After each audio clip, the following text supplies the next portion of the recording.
టీపీసీసీకి 4 working ప్రెసిడెంట్లట. మరి ఎవరెవరో చూద్దాం ఒకసారి. త్వరలో పీసీసీ కొత్త కార్యవర్గం, వారంలో మంత్రివర్గ విస్తరణ, క్యాబినెట్లో కొత్తగా 5గురికి అవకాశం. 6 ఖాళీ ఉన్నట్టున్నాయి, 5గురికే ఇస్తారు, ఒకటి ఖాళీ పెడతారు. ఎందుకంటే ఈ 6కు 6 ఫిలప్ చేసారు అనుకోండి, ఇక రాని వాళ్ళంతా లొల్లి చేస్తారు.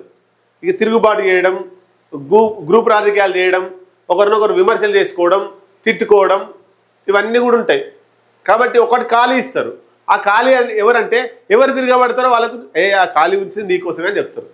నల్గొండ జిల్లాలో కోమటిరెడ్డి రాజగోపాల్ రెడ్డి తిరగబడితే ఆ ఖాళీ పెట్టింది నీకోసమే అంటాడు.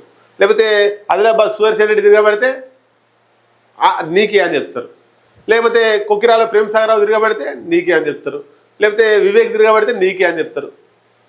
ఇంకా బీసీ సామాజిక నేతలు ఎవరైనా తిరగబడితే అది నీకే. అంటే ఒక ఖాళీ పెట్టడం ద్వారా ఇంతమంది 10 మంది ఆశావాహుల్ని ఆపొచ్చు, నీకే నీకే అని చెప్పి.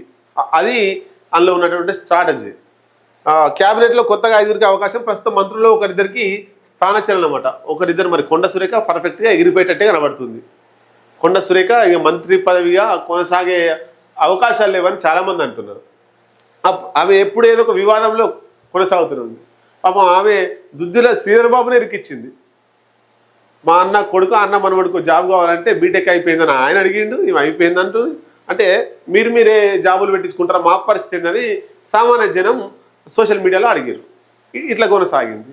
తర్వాత మొన్న మంత్రులు ఏ మంత్రి దగ్గర పోయినా పైసలు లేకుండా పని చేస్తలేరు, నేనైతే అట్లా చేస్తలేను, పైసలు లేకుండా పని చేస్తున్నా అన్నది.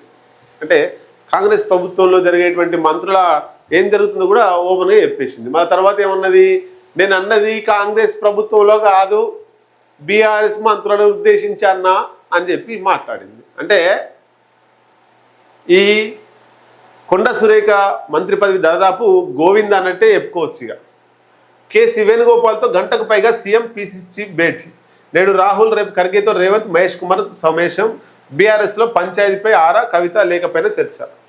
వాళ్ళకేం అవసరం పంచాయతీ నుంచి?